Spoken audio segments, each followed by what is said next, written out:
Hello everyone, in this video I'll be showing you an Ice Draconic Sorcerer build guide in Baldur's Gate 3's patch 8. This will be focusing on cold damage, and I have some cool combinations here to make this extremely powerful. Cold damage is doubled by Create Water, so it pays to have a Cleric or a Druid on your team as well, but we'll be going through the full build here, playing the Draconic Sorcerer, which can add its Charisma modifier to cold damage if we choose a Cold Draconic Ancestor, which is one of the best because this is the only way you can get Armor of Agathys as a sorcerer. There's also the silver one, which gives Featherpaw, but no, we're taking Armor of Agathys. On top of this, we also get to choose cantrips, and I would recommend taking Bone Chill, as this is kind of cold themed, but it stops the target from receiving healing. We also got Ray of Frost, Shocking Grasp, and Mage Hand. Mage Hand is especially useful because we can use this to throw water bottles at our enemies, which is nice because that just allows you to set up double damage without expending any of your actions. For our spells, I would recommend having the Shield spell to increase armor class by 5, and also the Magic Missile spell, as there's some actually really cool ways that we can stack up our Arcane Acuity with this. So I would also recommend taking at least 16 Charisma here, and then we also got our 16 Dexterity. I would recommend having at least 14 Constitution, and we can add in the Wizard if we want. So this is something that if you want to dump a stat later on, you could take off some Constitution or your Dexterity there and put those points into Intelligence. We can stack up our Arcane Acuity to be able to cast, because the Wizard gets some cold spells that we don't normally get access to with Otilukes, Freezing Sphere, and Wall of Ice. However, we can learn those from taking a small dip into the Wizard at the end, so you can put some points in your intelligence to prepare more spells. I would actually recommend doing that if you can get the intelligence up to 14 by using like the Constitution amulet on your character, or by taking points out of your dexterity and using the Gloves of Dexterity. So there's a couple different options there. Into level 2, we get to choose another spell here, and Thunderwave is a nice one for the pushback. Ice Knife is a good, obviously, thematic spell because it's cold damage, and this can be casted for silence, so that's also pretty useful. For meta magic, Distance Spell and Twin Spell are the best. We can Twin Haste to another teammate, or we can use a Distance Spell to increase the spell range, which is also extremely useful. We want to spend our sorcery points, however, on the Quicken Spell meta magic, so that's what we'll take at level 3. Getting access to level 2 spells, there's a few standouts. Hold Person is always going to be a good spell because this allows you to set up critical hits against the enemy, and if we stack up Arcane Acuity, we have a great chance of landing this. Misty Step's another good spell. And I know it's not thematic, but Scorching Ray with the Fire Acuity hat can actually give us a max stacks of our Arcane Acuity early on. I know this isn't cold themed, but what we want to do is actually use the Arcane Acuity from Scorching Ray to later cast our more powerful cold spells, which means they're much less likely to miss. But we'll be taking Hold Person here at level 3, and then likely at level 4, I think the best choice is actually Scorching Ray. For early game damage, this is just going to be the best. I know it's not cold damage themed, but again, Fire Acuity hat will stack up our max stacks of Arcane Acuity so that we can land our other spells. We may as well take Minor Illusion here to group enemies together outside of combat. And for our feat, I think it's best to actually add in the Dual Wielder feat. This will give us a +1 armor class we're not wearing. If we have another staff in our hand, so we can go with 2 staves. I would recommend the Morning Frost staff from Act 1 of Baldur's Gate 3, and then in Act 3 you can dual wield this with the Marka Heshker staff. So these two actually go together extremely well to maximize our cold damage, so I'd recommend that. But early game, I would recommend an increase to our Charisma first, as you need the better spell casting. At level 5, we get access to some more powerful spells. I would recommend taking Lightning Bolt, as this gives us a nice straight line attack. And if you're setting up water, this will allow you to deal double damage, as this is similar to cold damage, which gets doubled with the wet condition. So we also get more sorcery points here. At level 6, this is when we add our Charisma modifier to cold damage, which is massive because we're going to get some extremely powerful cold spells. Not right yet, though. If we want to be fully on theme, Sleet Storm's great because this is upset concentrations and create a surface of ice. However, we also have other ways of creating ice surfaces, so we don't need this one too much, but it is nice to have. Fireball is another spell that actually works very well with the, if we want to use the Fire Acuity hat just to stack up our spell save. At level 7, we get ourselves another spell, and this is when we can take Ice Storm. This will create ice surfaces for us, but we also get some more options for better ice surfaces, so that's like our first dedicated cold spell since Ice Knife, so we want to take that. At next level, Confusion can be a decent spell to take if you want a bit extra crowd control. Counterspell is never a bad idea, though, so I'd honestly recommend just taking Counterspell. And I also mentioned Haste, because we can twin Haste to ourselves and somebody else, so that's another option if you don't like Counterspell. At level 8, we get ourselves another feat as well, which I would recommend boosting up our charisma to 18 at this point, as we need better spell casting. Level 9, we get ourselves Cone of Cold, which is going to be one of our main damage options, 88 of cold damage, and that can be doubled. So upwards of 128 damage per Cone of Cold. Crazy. Next level, you can take friends if you're the face of the party, but Firebolt's nice too if you need something to explode outside of combat. We can also take Hold Monsters. This is an extremely powerful spell, and it's nice to have, or Haste. In the meta magic, Careful spell or Extended spell can be decent choices as well for our next meta magic. Into level 11, this is when we get the ability to fly, so that's really nice. You don't have to be in a Lithin to be able to get that fly.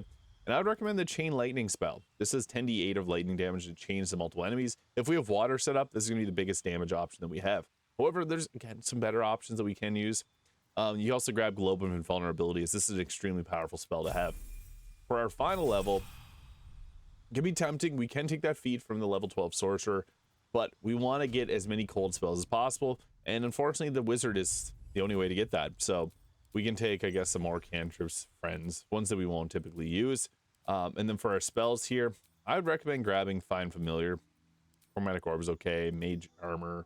We already have Mage Armor built in. You could grab Shield here from the Wizard, because that's something that doesn't use your spell save DC. Long Strider is also a good one. But what we'll be doing is we're actually going to learn the spells from scrolls. So those don't matter too much, because we want to take some of the more powerful spells that we have. So looking into our spell list, Wall of Ice you can learn from a scroll. Otilukes Freezing Sphere you can learn from a scroll. If you have Cone of Cold, you could also learn that from a scroll. But Wall of Ice and Otilukes Freezing Sphere are two that we can't normally get. So these are two that we're going to prepare here. And as I mentioned, we want to cast these whenever we have our Arcane Acuity stacked up, since we have a 16 DC with Sorcerer and only 14 with the Wizard. So we have a much lower spell save DC, and we want that up. Also, Conjure Elemental is another great scroll. Since we can only prepare 3 without using the helmet, Intellect's helmet, we can prepare these 3. 2 powerful ice spells we normally can't get, and a Conjure Elemental, which we can create a Water Myrmidon. Unfortunately, it does not apply wet anymore, but the Water Elemental can actually do Chilled with its fists, which is really nice, so we can use those as well. As far as gear goes, it's nice to, again, have these dual staves. So the Morning Frost, dealing additional 1 cold damage every time you do a cold spell, and we can possibly inflict Chilled on the target, meaning they'll take double cold damage later on. It also does give us the Ray of Frost, so you can use that there instead. And then we also got Marka Heshker, which gives us Kareska's Favor, and then we can use the Frost of the Dark Winter. So this is a nice ability here that's going to give us a few extra spells. So we get another Cone of Cold and Ice Storm there for free. And on a turn, we inflict 1 turn of Frost upon the target, and we deal additional cold damage equal to our proficiency bonus. And yeah, so that gives us some extra nice cold spells, and it gives us a cool appearance as well. On top of this, again, I mentioned the Hat of Fire Acuity. I know it's not cold. There's the Storm Scion helmet as well that you could go with if you'd rather use something like someone with the Fowler Alluve weapon, which does the Shrieking Song whenever you deal thunder damage, so you can do Magic Missile and set this up. That just requires another item, so we can use that Fire Acuity hat to just use Scorching Ray to stack our Arcane Acuity. This stacks up to a +10, which will give us a +10 to our spell save, meaning we're much more likely to land our spells. But the Hat of Storm Scion power is also nice too. You can also use the Birthright if you want to boost up your charisma even further. Then we also got the Cloak of Protection for better armor class. The Wave Mother's Robe, which gives resistance to fire and cold damage, although we can get that from our Dragon Ancestry, so it's probably better to actually go with the Robe of the Weave later on in the game. Early game, it's really the best available, and even the Potent Robe can be good to give yourself additional damage with your Charisma modifier on your cantrips, so that can be useful too. Also, the Winter's Crutches. When the wearer deals cold damage, inflict 2 turns of Encrusted with Frost on the target, which can eventually freeze the target. And then we also have the Evasive Shoes there for +1 armor class.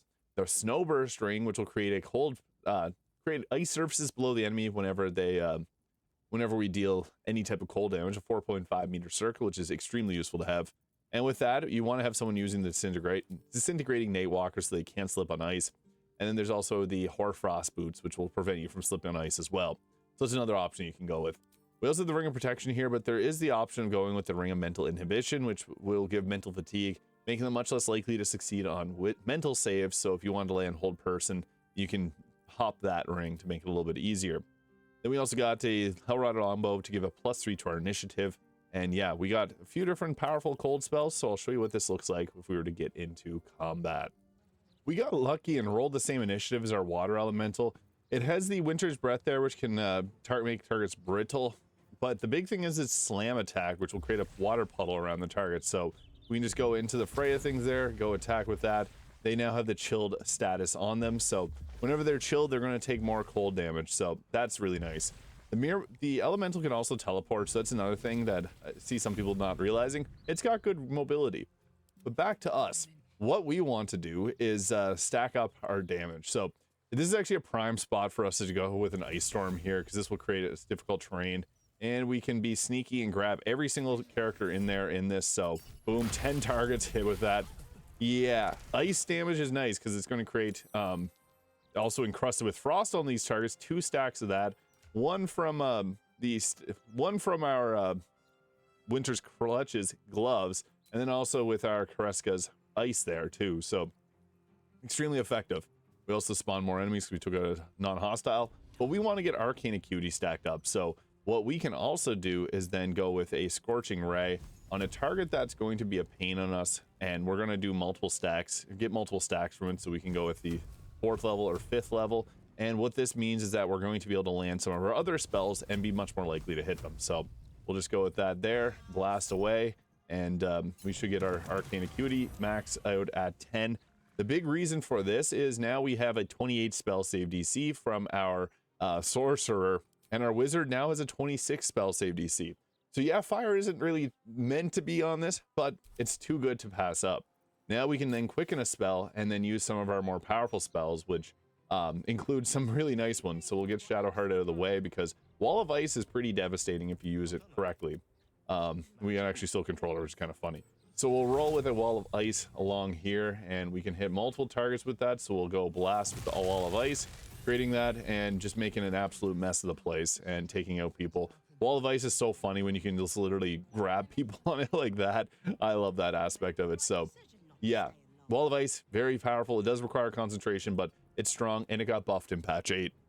And the beautiful thing is, whenever they fail saving throws against ice and end up falling down, they just broke our Wall of Ice, but that's fine because it leaves behind that cold aura there.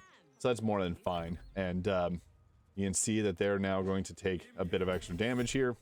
It unfortunately skips our turn if it adds more people to the initiative, but it's always nice to have your water elemental going around trying to set up that chilled, because that just means you're going to be dealing double damage. So it's actually ideal if your elemental goes first. And it's also, they have the funniest looking animation. So we got hit and lost a few stacks of Arcane Acuity, so this is another reason that we want to have spells that are able to deal fire damage for us. Scorching Ray just being a great way to stack that up easily. So we can go ahead here with these targets and potentially take one of them out. Yeah, we were able to get them off. It also will stack up encrusted with frost on the enemy, which is kind of funny. Not intended, but works. So we'll roll with it. And then we don't have level 6 spell slots, but thankfully I got the Illithid ability free cast here. And then Marka Heshkar also has the Arcane Battery, so this allows us to go ahead. We lost our concentration of Wall Ice, so we could pop it again, but I've seen some more enemies popped up over here. So what we're going to do is drop a Otilukes Freezing Sphere here, because this is another extremely powerful spell. So I'll chuck that right into there, and 5 targets will be hit with it. Boom. That was enough to wipe out, yeah, pretty much all of them. There's 1 left. So 3 casualties, 1 with encrusted with frost and prone now too. So yeah, this icy aura that it leaves behind is quite nice. We also got another quicken spell, so we may as well use that. And we can even just use like a simple spell of like ice knife or something like that if you don't want to go all in. But we're gonna go ahead here with a Cone of Cold, because yeah, there's a chilled target there. We want to use that. If you're able to move your Myrmidon out of the way, or Elemental out of the way, that's always ideal, but sometimes you can get sneaky with how you line up your Cone of Colds, and that should take out both of them there. Perfect. Creating more ice surfaces as well, because we have the Snowburst rings, and we're not able to be knocked prone, so that's even better. One of my favorite parts of this is how many targets will get knocked prone, so that's great, allowing your Elemental to get in and apply chilled on the targets, so that can be extremely useful as well.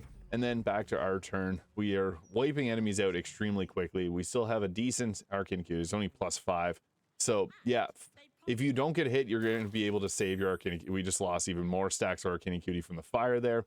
Not ideal, so that's why we have the Scorching Ray there, just to be able to pick up the slack if we ever drop any of our stacks there, we're able to pick them back up quickly.